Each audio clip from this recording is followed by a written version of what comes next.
One sound and you've had it. I have a message from Tom. He says that hell is very cold and lonely. If you breathe one word of this to anybody,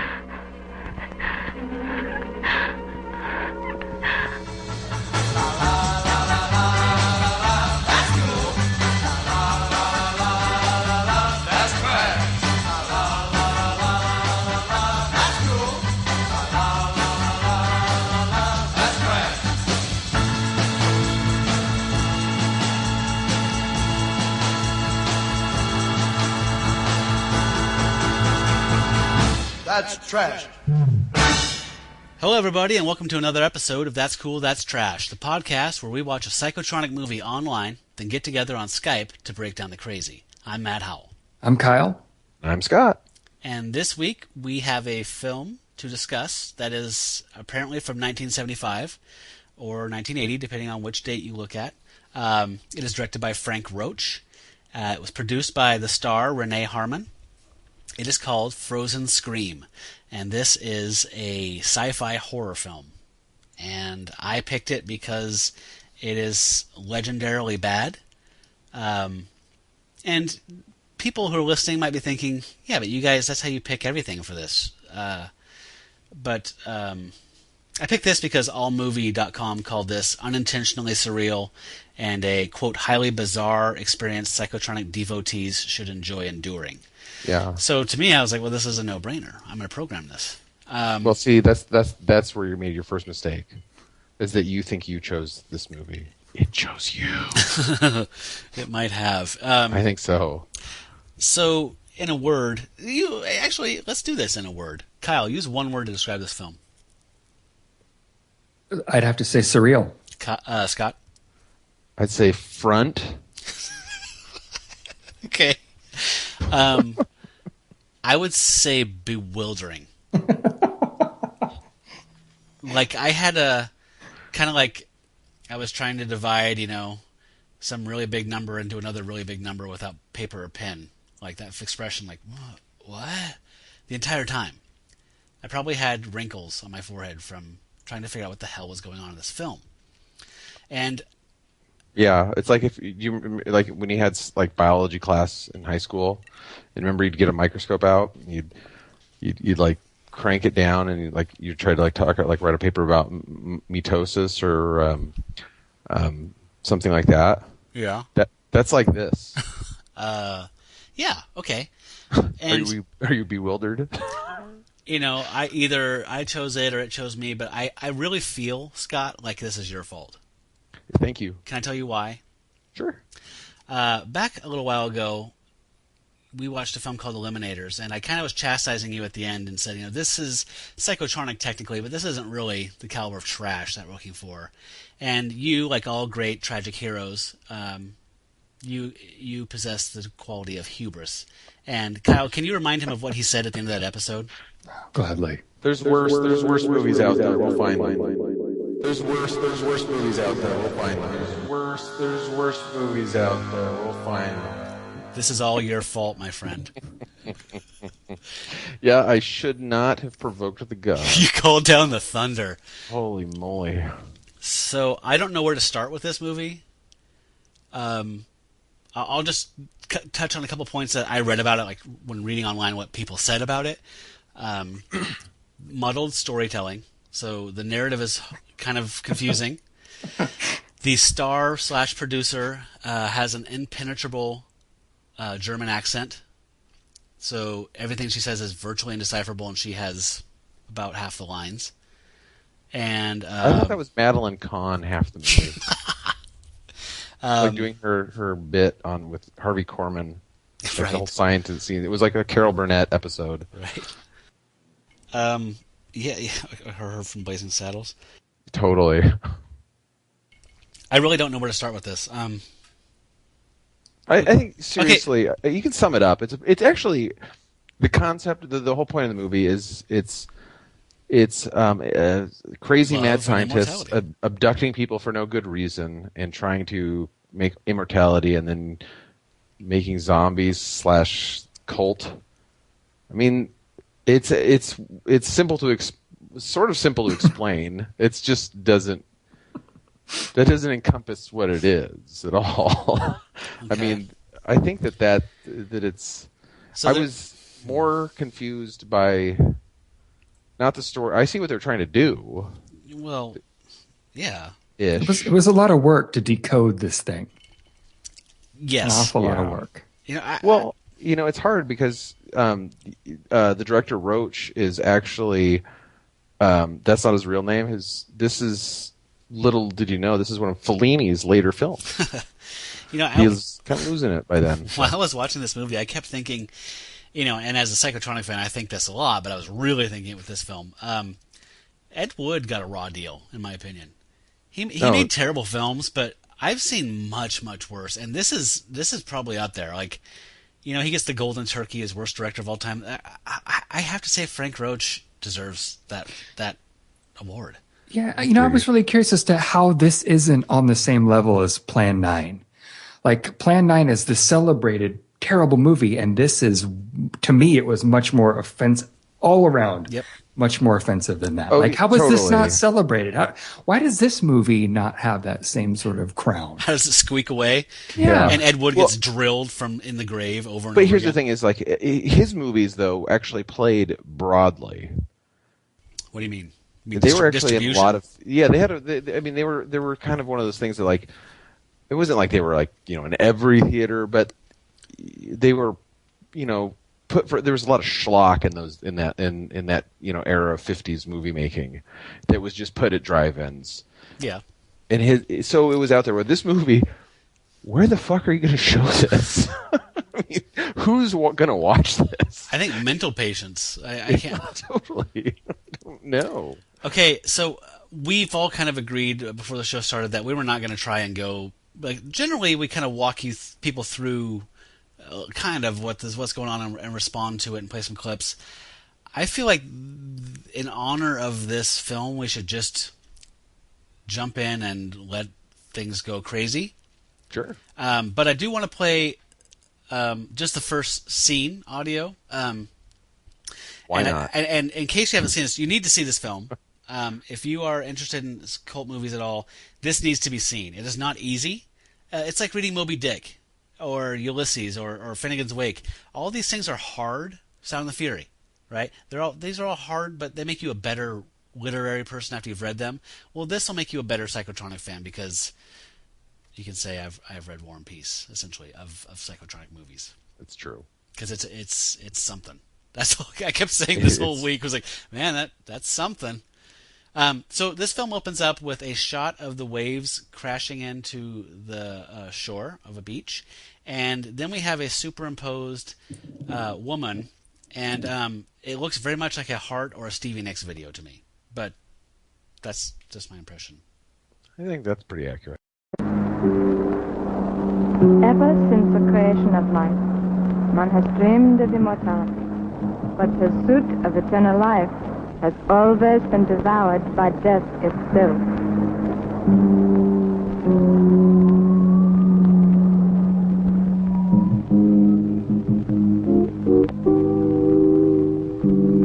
Immortality? Why would anyone want to live forever in a world like this? Great question, Kevin. Immortality. Okay, a couple things that you heard, except for one other example I think I have a clip of, you heard the entire soundtrack. That was like the most psychically damaging, emotionally damaging thing for me. It was like that Fender Rhodes piano thing, that's all the soundtrack is for an hour and 15 minutes, right, Kyle? Oh, yeah. And that was bad. What was my other impression there? Oh, so I love the use of voiceover in this film. It almost seemed like a Saturday Night Live sketch or something like that, like intrusive voiceovers or something. I mean, just like they just pop up and people are still talking and the scene's still happening. They don't care. That was a first for me. One of the hallmarks of psychotronic filmmaking to me is when you see something and then, the next scene, the actors are explaining what you just saw. Mm-hmm. And in this, we actually have actors explaining what you just saw, and then a voiceover comes over top of them to explain what they're talking about, the thing that you just saw. We could talk about this. I think we should probably just maybe play a little clip of it here. Okay. Oh yeah. Don't fight me on this, Anne. You know this will help to subdue those nightmares. Needles frighten me. I'd rather have the pills if you'll give them to me. Of course. I'd never liked needles, even before that incident in the hallway. Nothing happened in the hallway. Your phobia is associated with Tom's heart attack. You still refuse to believe me, don't you? After I found Tom dead, 2 men grabbed me and knocked me out with a drug. The same 2 men murdered Tom. Easy. It was a scary night for you, especially when the police arrived and found no evidence of what you're saying. No struggle. No needles. He was murdered. I know it. And Tom called Dr. Johnson short time before you got home. Tom said he was feeling chest pains. And even you yourself said he didn't sound right on the phone. When Dr. Johnson arrived, he was already dead, and you were hysterical. I may have been hysterical, but I know what I saw, and I know I didn't make it up. My name's Sergeant McGuire. I'm a cop. And I was getting nowhere investigating the disappearance of 2 med students until I found one of their professors, Tom Gerard, dead. Gerard had called me in a panic, but by the time I got to him, a colleague of his, Dr. Sven Johnson, was already there. Dr. Johnson insisted the cause of death was a heart attack, and I saw no signs of a struggle to dispute his claim. But everything was too clean, and when Tom's wife, Anne, said she saw 2 men running from the house when she discovered the body, Dr. Johnson and his assistant, Lil Stanhope, were there to convince her she was hysterical.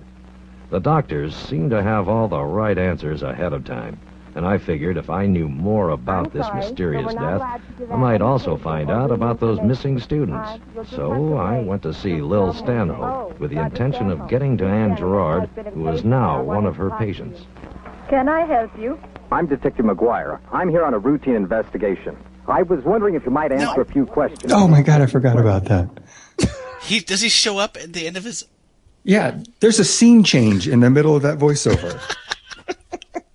And then the guy who's doing the voiceover is the lead of the scene that he's in, and the voices aren't they're not the same voice.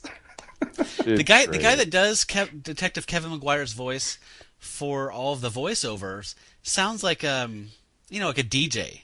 Like he sounds like a professional voice talent guy. Like, yes, he does. When you want to go shopping, you go to Safeway. They don't have better deals anywhere else in town. Like, that's how he talks. And the other guy that does the voice of Detective Kevin McGuire on camera in the ADR sounds completely different. Like, all the audio... Here's the other thing, man. All the audio in this is replaced. Right? And poorly replaced. Some of the worst ADR I've ever seen. The main character, Anne, the protagonist, her voice-over quote-unquote talent is probably the most egregious... Like, Kyle alluded to the fact that she must be able to suck a golf ball through a garden hose, because I don't know how else she got work on a film. Wow. Yeah, it's impressive. So impressive voiceover. Can I play just another scene? It's kind of long, but can I hear the "love you" thing when Anna's calling her husband, Dr. Gerard, and explaining she's going to be home? So it doesn't matter, but she was away and the film starts, and then she comes home and her husband has been killed by these cult members, and then you heard her being soothed by the German doctor in that last clip. Hold on, and then there's this part where I talk about how you're talking about this. So Scott knew what I was talking about, and I knew what he was talking about, and I just kept talking right over him. I knew that Kyle didn't know that Scott knew that I knew. He decided he was going to play a clip. I figured, why would he even know that I knew that Why did he figure that? If he knew that, why would he ask? I was hoping Kyle would chime in there if we get a threesome. Damn. Hello? Tom, darling, it's me again. Yes, I'll be home in a while. The fog is very thick out here, and it's kind of slowed me down. Damn it, Anne. I worry when you drive up to see your folks. It's a lousy road, even in good weather. It's all right. I'll be just fine. Wait a minute, I'm still worried Anne. about you, darling. You still don't sound right. Are you okay? Honey, you didn't have to trek out in this weather ahead of schedule because of me. I was just feeling a little upset this afternoon. Really, I'm all right now. Well, it's not like you. You sounded so strange. If you really want to know, I was feeling a little homesick for my own bed. Hey, can I get arrested if I make this an obscene phone call? Or would you rather I save that for when I get home? I love you so, Tom. I'll love you forever and ever. See you soon. Yes, Anne. Real soon. I love you too, Anne. I love you. I love you. That's my favorite part. Yeah, oh my gosh. It's all my favorite part. I know, it's like Scott said, you could literally play any line from this movie and it would make me cry. It's so bad. Every single, I couldn't send you clips. What couldn't be a clip? What couldn't be a sound clip? I mean, it's amazing. It's amazing. Before I forget, this is another thing that I noticed. This is actually going off because we could spend a lot of time talking just about the sound, which we'll get back to in the voiceovers. Please. But so this whole movie takes place. Like how much time do you think passes over the course of this movie? I have no idea. There's no sense of time, so I have no idea. Well, right, but there's obviously more than right. It's multiple days though. Yeah. But it all takes place on Halloween. Oh, I know. God, that's so weird. Yes, thank you. The entire movie takes place on Halloween. Oh, you're right. Even the flashback is to the previous Halloween on the beach. It's always Halloween. Which is wow, good call. Which is like a heaven of mine, but yet this was hell for me. Like my dream world is Halloween, October, Halloween forever, and this was miserable. I think it's time to roll out Halloween in April. Is it April? Yeah, it's April. It's time. This movie made me make it. It's going to happen. Get ready to go trick-or-treating, everybody, listeners. Get a costume. Just get dressed up, get your friends, and start hitting bars, trick-or-treating. So we're just going to jump around. Might as well. When you think of something, I know Scott. Oh, I mean, it's all insane. But I mean, just seriously, this movie, the sense of, it seems like a good sense of amount of times happening, but they just keep talking about how it's on Halloween. It's all on Halloween. Yeah, I was trying to explain to Kyle, like, I saw it first, and I was trying to tell him what it's like. How did I describe it, Kyle? I'm trying to think of the. I think that you said it's like when you have way too much to drink. And you decide that you're going to watch a movie, and then you remember what you saw the next day. Yeah, like the pieces. It's all fragmented. Yeah, this movie feels like you are completely. No, loaded. It recreates it. Well, it recreates like post-traumatic stress disorder really well. Yes, it does. I mean, it gave me anxiety the first time I watched it. I feel like I was being hypnotized too. Yeah. Like there's some sort of like weird hypnosis thing going on. It's like I had to stop and like kind of process things. I mean, like, why am I having to process this so much as I'm watching? Yeah, I know. What's going on in like the recesses of my brain that this is just like, yeah, it's weird. And go ahead, Kyle. I was going to say that I think all three of us had some kind of physical reaction from watching this movie. Oh, totally. I watched the first 4 minutes and actually got the spins, and I had to take a break and come back to it. That's so weird. But the funny thing is filmed that in Psychovision. The more I came back to it, the more I wanted to watch more of it. Me too. It became more familiar. Me too. And I was like being drawn into whatever was going on. It's a tumor. Like it's very off-putting. Just listener, fight through the off-puttingness because we were like, we decided we're doing this movie, so we had to watch it. So here's an interesting plot point from this movie. They are trying to create, these two doctors are trying to create this eternal life. And so what they've decided they need to do is slow down metabolism almost to the point of freezing. And so there's several mentions in this movie about people being cold and feeling cold, and that hell is cold. And it was interesting to me because all the actors were cold, and it made me feel super cold, and I felt like I was in this really cold hell while watching this. But I'd like to play a little clip from a little Halloween flashback here. And just let somebody else kind of talk about the cold. Have you ever noticed how cold Catherine is? She's like walking ice. Tom, come here.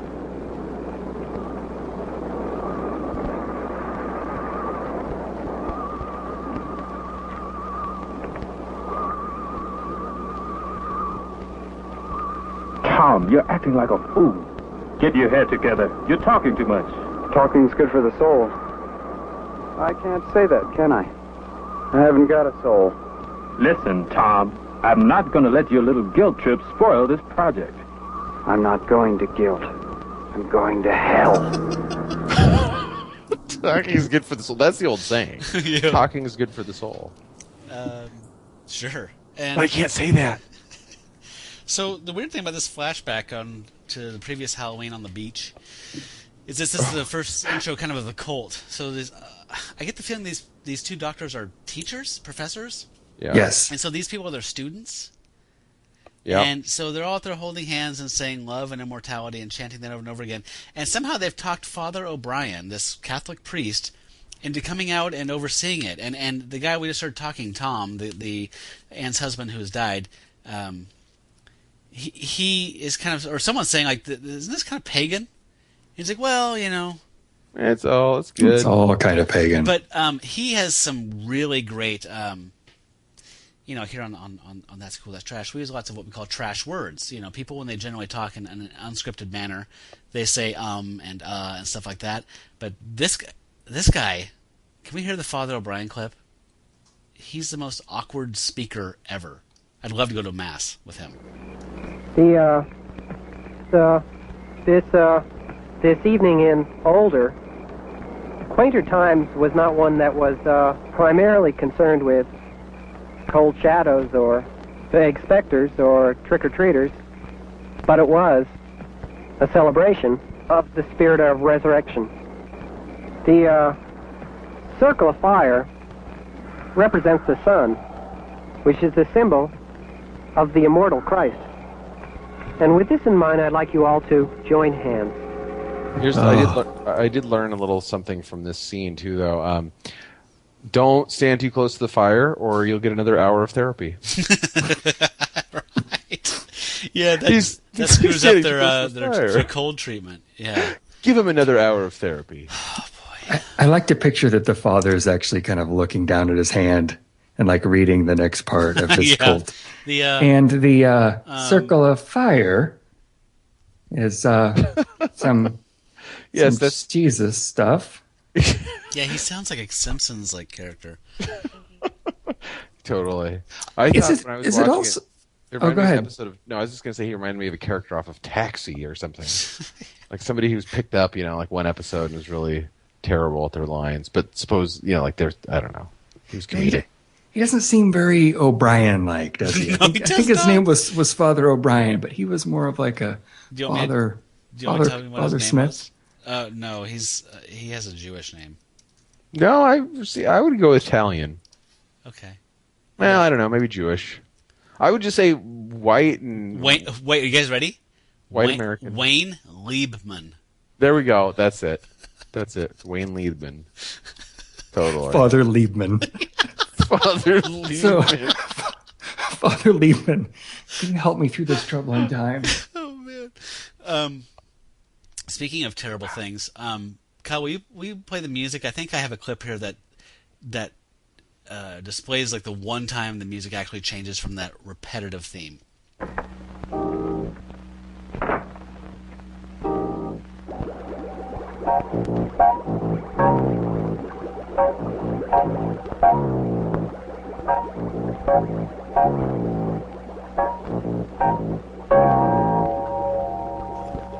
Throw a fart sound in here.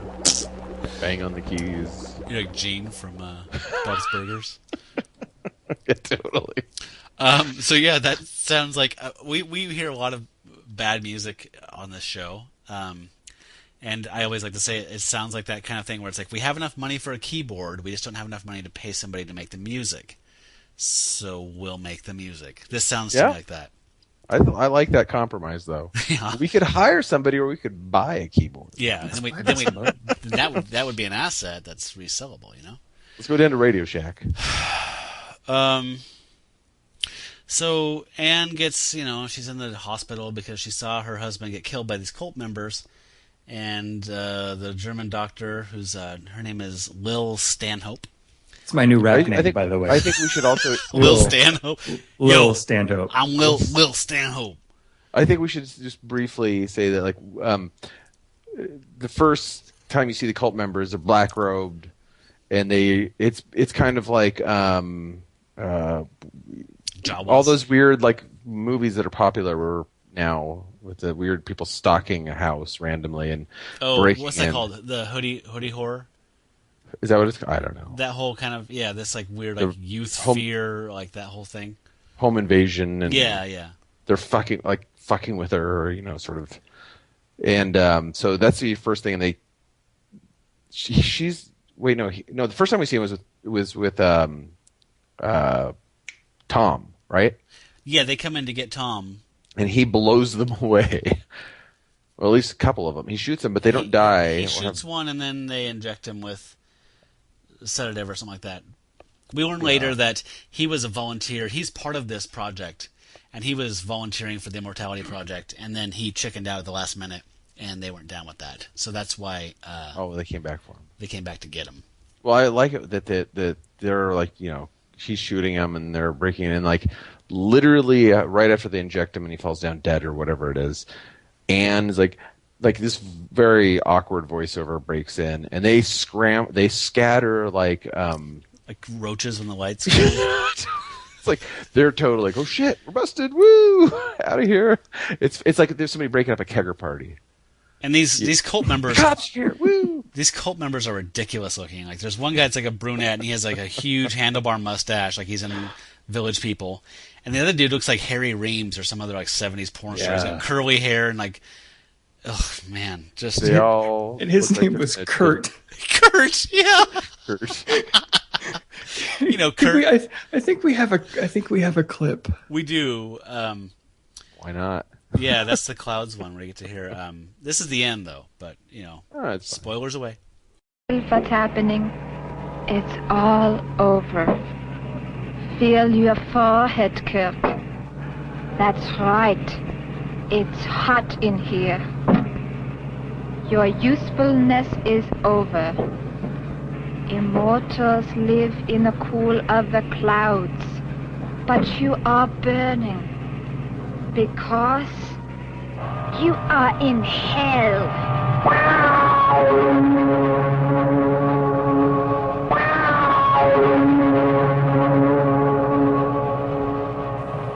Sound is like okay. I just want to say that's demonic eerily W.C. Fields. Yeah, I feel like it's really eerily prophetic as well. The immortals live in the cool of the cloud, but they're talking about iCloud. Ooh, yeah, it's hell. Ooh, I'm telling you. Can I jump to a favorite thing? Yeah. So Anne gets discharged from the hospital. Dr. Stanhope and Dr. Johnson? Sven Johnson? Is that what it was? Yeah, he's a real Sven, too. Yeah, he is. He is quite the Sven. They're concerned about her. They think she can go either way. She can either become part of the project willingly and advance their cause, or she could be a troublemaker. So they decide to send one of the cult members home with her, who is named Catherine. Catherine is a stone fox. She's a tall, blonde, icy European broad, no pun intended. And we get to hear her talk. There's a clip of her, but this, just to set it up briefly, Anna's home. She wakes up and she hears a noise or something like that, and she sees a cult member like leering at her, and then she screams and covers her face. She's a really bad screamer, and she covers her face and touches her face in very cliche 50s scream queen ways. And then she moves her hands away, and he's gone. And then a cult member, Kurt, jumps on her and says something to her, and she starts sobbing, and then finally he threatens her and leaves, and then Catherine shows up, and we get to hear a little bit of that. So here is the context. Here's the clip. Where were you? I was in the kitchen. Then I heard you scream.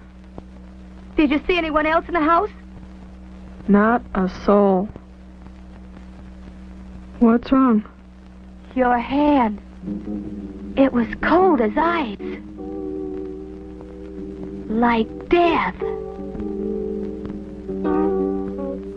that music. It's great. Okay, so can I tell you guys what my first impression of that is? Yeah.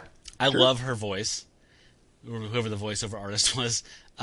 It sounds to me like, let me get geeky, the Seinfeld episode called like The Tractor or whatever. Like when Jerry's dating this girl, and there's a tractor story that he's trying to figure out. And whenever she calls, she says it's me, and he feels like it's too soon for her to be saying that. So he decides to give her back in kind, and he calls and says, "Hey, it's me." And she goes, "Oh, hey, Rafe." And then he's like, she thinks I'm Rafe. And George is like, play along with it. And she sounds exactly like the voice that Jerry does. You guys know the episode I'm talking about? He's like, yes, the gonorrhea tractor. Hey, yeah, this is Rafe. Yeah, I'm Rafe. The tractor story, yeah. So, the tractor story. How's everything going with Jerry? Yeah, she sounds like that. That was immediately what I thought, and it killed me. Yeah. So she sounds like Jerry Seinfeld's Rafe persona. That's it. I agree. Super sexy. So has I also think she'd be great in a sack because she looks like she would just lay there. Well, and you watched her fondle herself for about 5 minutes too, so you're already kind of like primed for her. Was that her nipple or her thumb? That was her nipple, I think. Was it? Yeah. I don't know. That's what happens when a cold person stands too close to the fire. Yeah, well, they get an hour of therapy. And this is interesting. So if this is all happening around Halloween, and the flashback happened at Halloween, on Halloween, not around. It's all on Halloween. How did Anne not remember that Catherine's been like ice cold for a year? Yes, she's not very smart. Yeah. And she has a shrill, strident tone in her voice. I don't know, Kyle. It doesn't make any sense. She's like ice. I love you. Walking. So we have a few clips left. Kyle, we have some monologuing from the doctor. We have a couple of doctor clips where it's just if you just want to hear what we call jibba jabba, which is we've talked about this before. Just whenever the scientist talks about their pseudoscience that makes absolutely no sense. You get to hear that in impenetrable German accents. The best part of those, the accent does fade in and out, and I'm pretty sure when his accent, he sounds like. I don't think he's really German. Renee Harmon, the star and the producer, she is from Germany. She married her American husband. He was on a GI base in Germany. And so she met him there, married him, and then came back to the States. They lived in Texas, and where he pursued his military career. And she got into theater, the local theater troops, and then she got into directing or producing.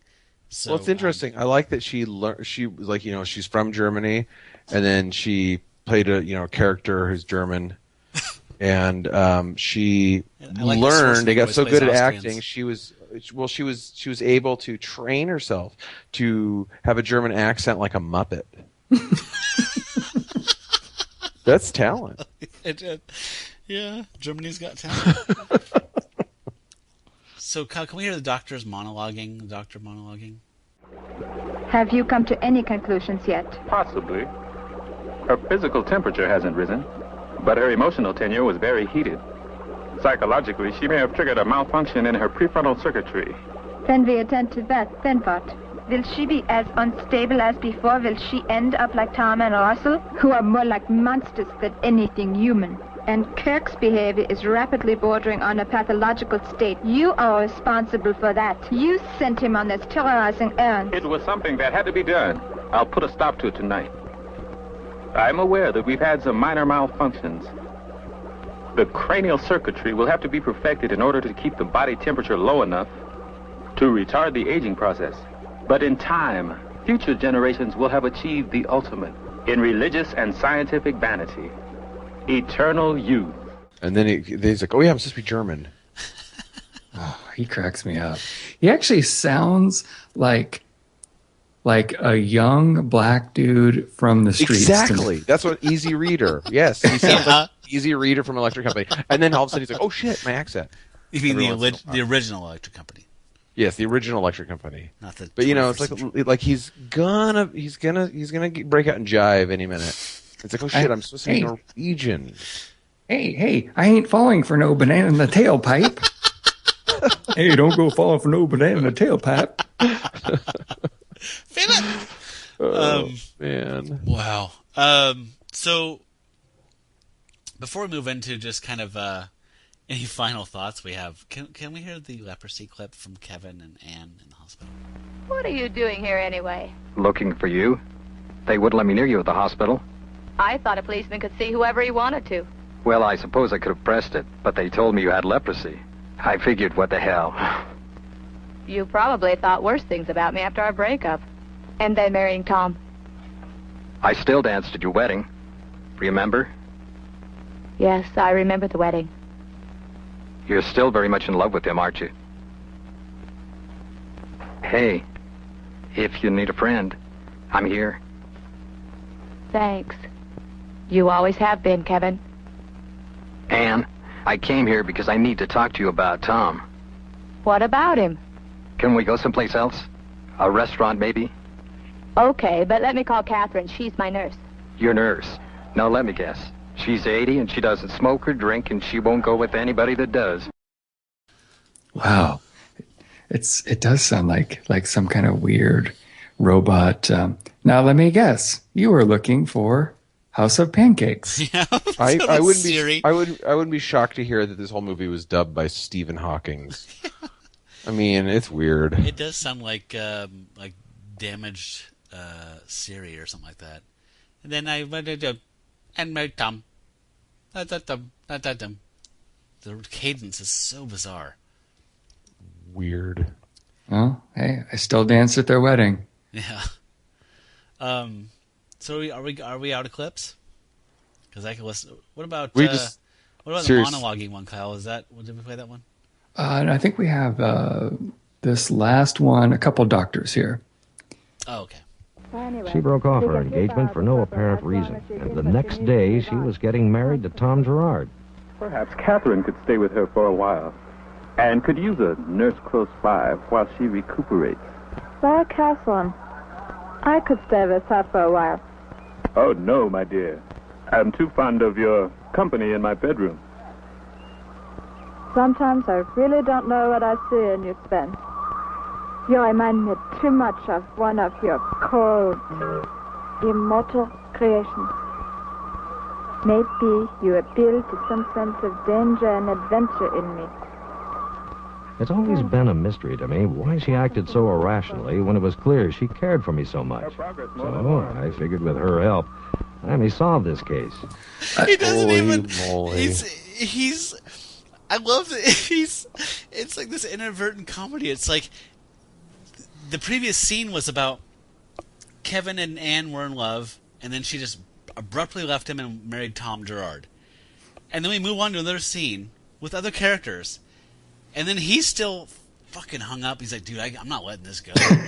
Why could Anne leave me? I don't know. This is crazy. It's hilarious. Yeah. You know, I'm just really happy that they got to get back together again through this traumatic ordeal. I think that Kevin, was he a detective or was he a detective? Okay, I'm just really happy for him. He finally got what he wanted. He got to hear Anne tell him that she still loves him, and I think that's all that really mattered to him. I think the murder and all this kind of stuff, that's just a little side work to keep him busy, to keep his mind off of Anne. So, just frosting on the cake. One thing that we didn't mention, which doesn't matter, because nothing matters in this movie, but part of the procedure of becoming immortal is they insert this, it's like a filter for like a sink or whatever, like the little mesh thing you put in the bottom of a faucet. They put that in your neck, and that's part of, it looks like a vent or something, or a screen. You guys know what I'm talking about? Oh, yeah.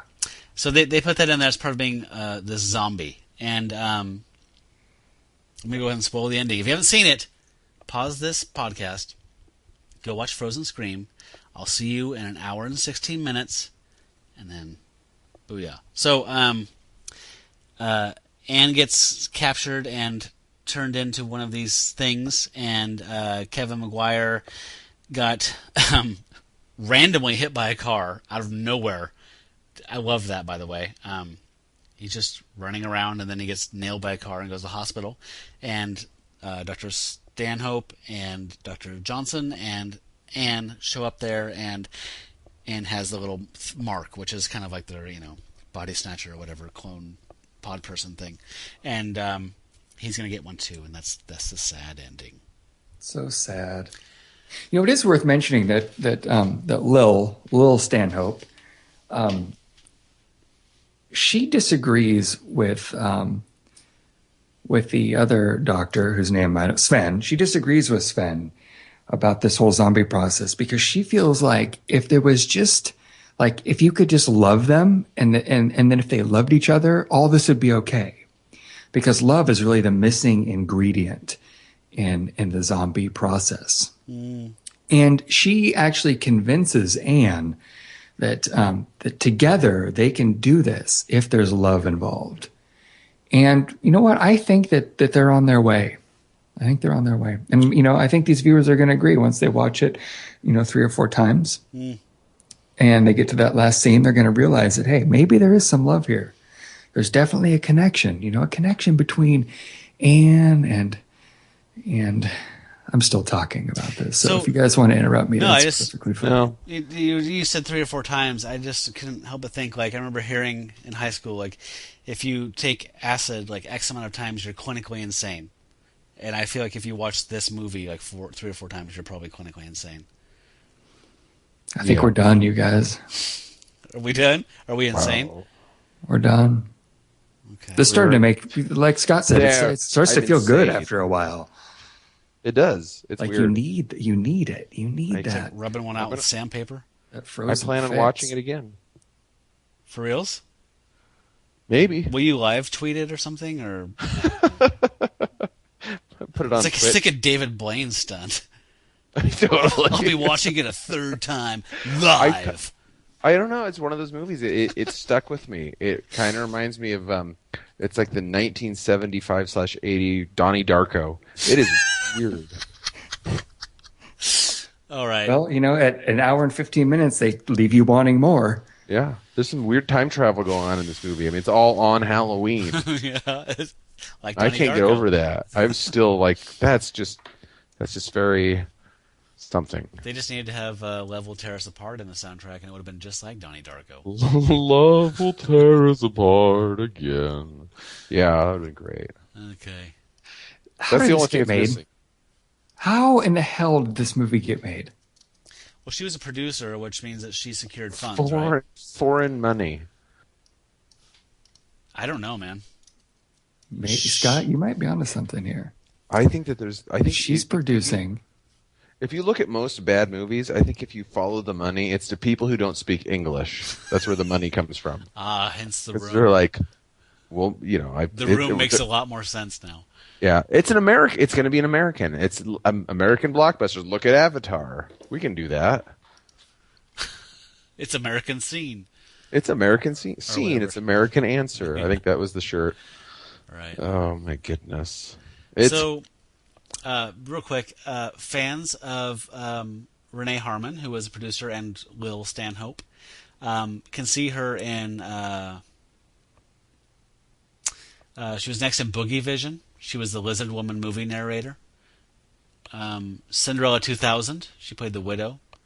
Van Nuys Boulevard. The Executioner Part 2 from 1984. And there is no Executioner Part 1, by the way. It's supposed to be a pretty entertaining film, actually. I've considered programming it. Hell Riders. She played Dutch, also in 1984. Lady Street Fighter. She was Linda Allen. And then Night of Terror in 86. And that's when she kind of dropped off. Lady Street Fighter? Yeah, it's supposed to be really good. I can't. It's not. You're thinking of Sister Street Fighter. That was part of the Sonny Chiba series. This is not. All right. Yeah, you wish. Anyway, we should move on to, the thing we do at the end of the show where we. I'm scared, guys. It's hard to let go of this. Do it. It gets in you. You're not going to let go of this. God, this is going to haunt you. I love you. Chapstick. So many times I mentioned man. chapstick in consecutive episodes of the show. Chapstick. Kyle, do you know that reference? No. Every Halloween, I call Matt up at like 1 o'clock in the morning, and when he answers the phone, I go, chapstick. Kyle, Why? The Mothman Prophecies. Did you ever heard that movie with Richard Gere? Oh my God. There's if you recall, like the horror movies around the late 90s, early 80s, early 2000s, there was always some kind of, I see dead people. There was always some hook line. Yeah. And there wasn't one in Mothman Prophecies, and he receives this weird phone call from what appears to be the Mothman or something, and basically he says something like, "So, if you really know all these things, what's in my hand right now?" or something like that. And he has a tube of chapstick in his hand, and this creepy disembodied voice says, "Chapstick." Yeah. So whenever something's supposed to be creepy, I always say chapstick. Chapstick. the hook line that really fell flat for that campaign. It really did. I could see it on the poster. It's if you watch the trailer, if you just put on YouTube and watch the Mothman trailer, the line is in the trailer. Yeah. Out of sad. Context. I can't wait to do that tonight. The book talks about demons and how they move by touch. It's that line for this movie. Oh man. Yeah. Kyle, you're putting off the inevitable here. Okay. You know what? I like to make little technical notes about the movies that we watch, just so that I can go back for my own sick pleasure and kind of read over them. And this one is really calling out to me because I think I have like 5 or 6 lines here, and I think I'm just going to use this to sum up the movie. My first note is camera work is atrocious. Terrible acting, terrible ADR, terrible VO, god-awful music, no time or continuity. How the hell did this get made? The end. Well put. This is honestly the worst movie that I've ever seen. And I want to mention that when the three of us were younger, like junior high, we used to make our own movies. Mm-hmm. And our junior high movies made more sense than this movie. Sadly, they did. They did. And actually, our camera work was on par with this movie. Yeah.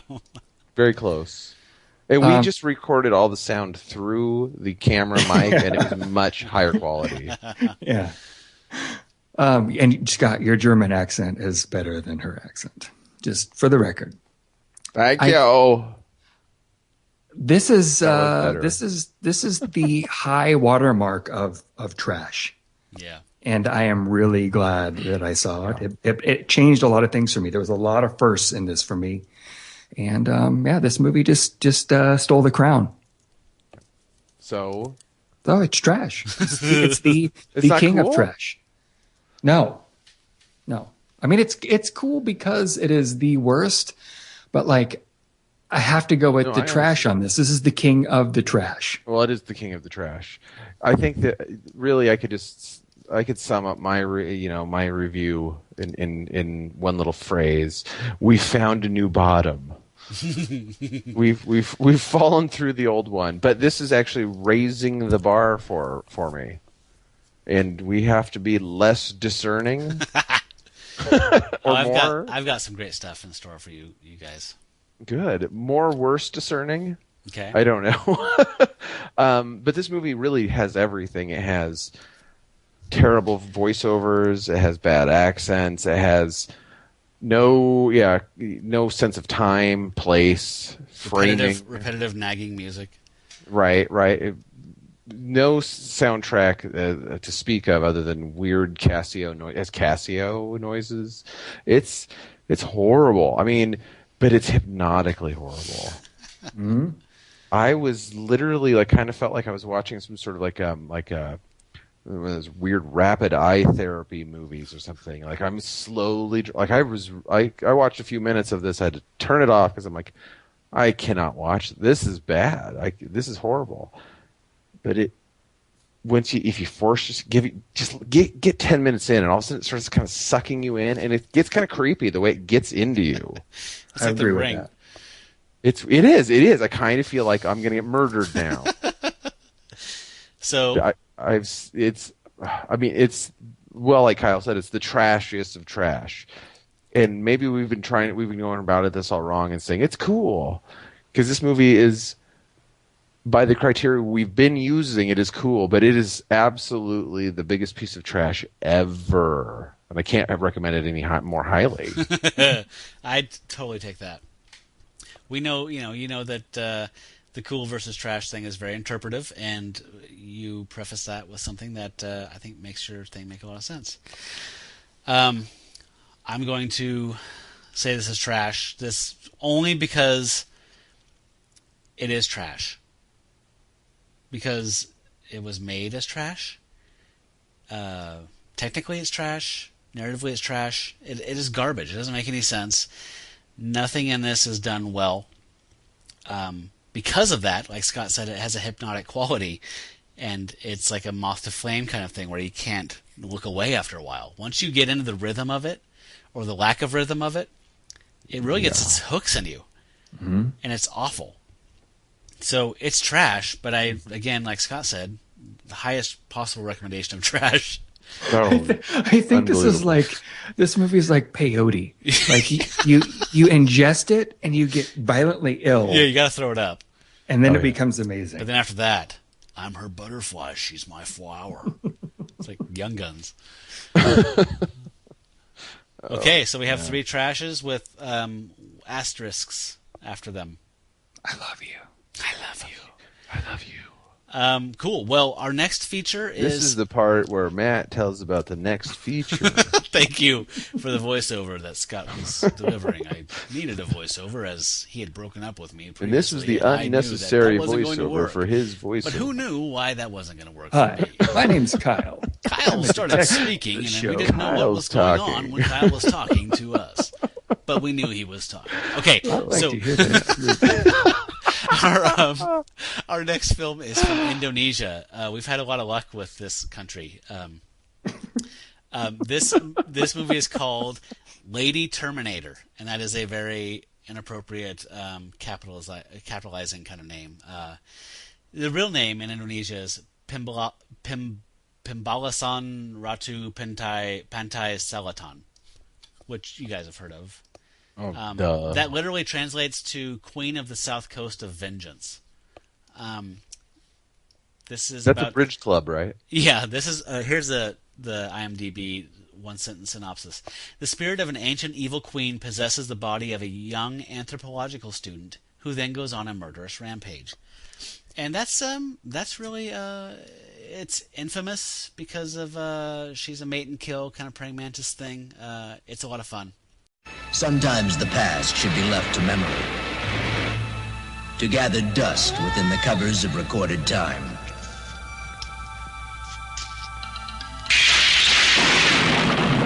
In 100 years, I'll have my revenge on your great-granddaughter. Whoever finds the secret of the South Sea Queen will live in great danger of his soul. Oh, yes, I will. But how was she to know? Meet Tanya, an American anthropologist who travels to Indonesia in search of truth. What she finds is that the legend of the South Sea Queen is more than a story. It is her fate. Oh, God, I need a woman! A tale of possession, revenge, insatiable desire, and an evil that will not die. Thank you.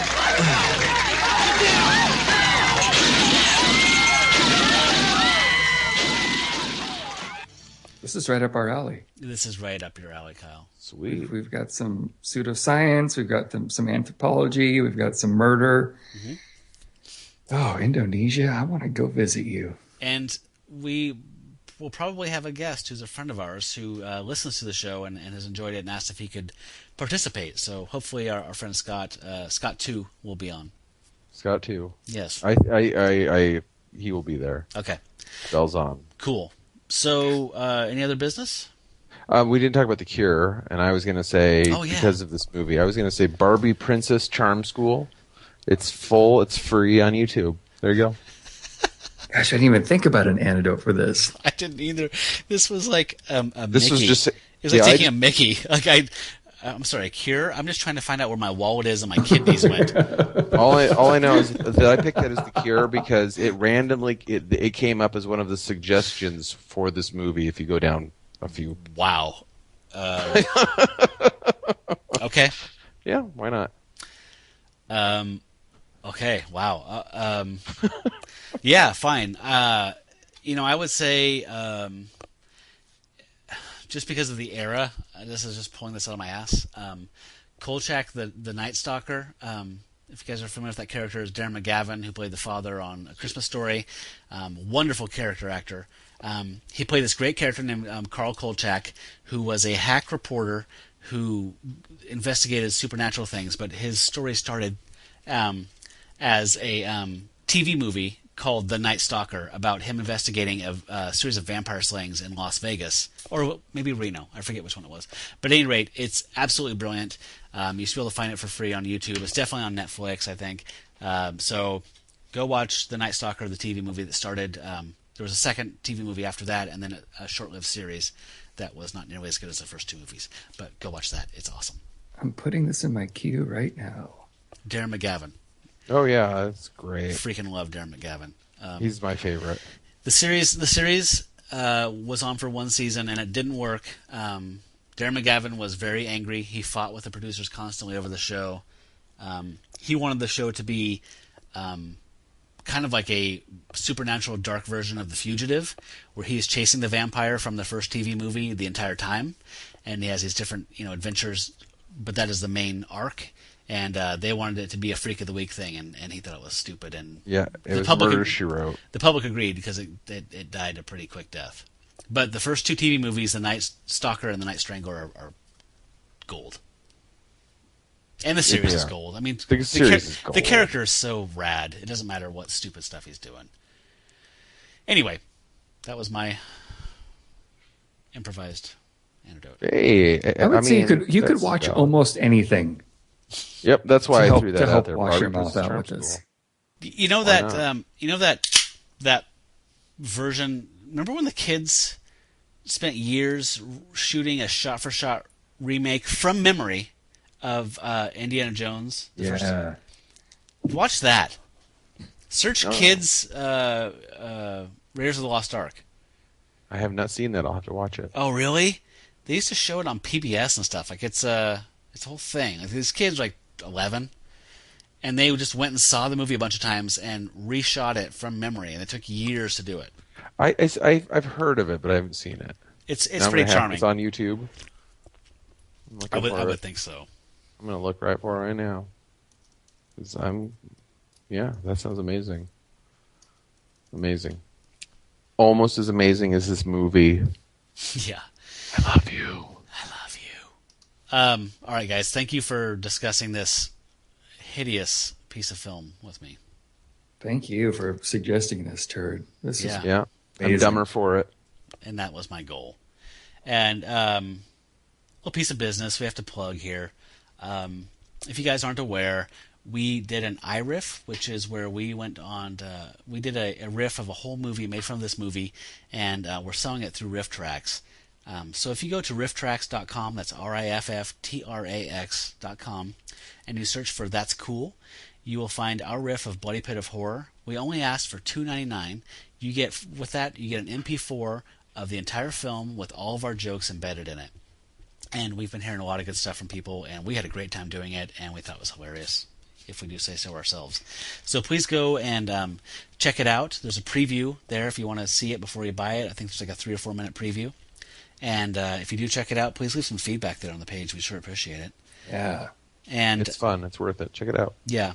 And you can always find us at that'scoolthatstrash.com. And we're on Twitter at @that's_trash. So we're always announcing what movie's coming up next. If we do a contest, sometimes we will send out a picture from the film that we're going to be doing and say, caption this, and we'll pick our favorite ones, and we'll talk about them on the show. So There's lots of stuff to do. Come check us out. For That's Cool, That's Trash, I'm Matt Howell. I'm Kyle. Good. And you folks out there, you stay trashy. We love you. He's saying he loves you.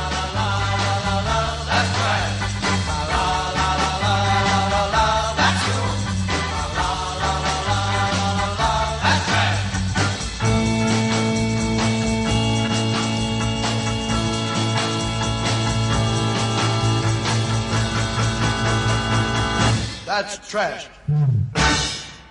It's garbage, folks. I was in the kitchen. Then I heard you scream. Did you see anyone else in the house? Not a soul.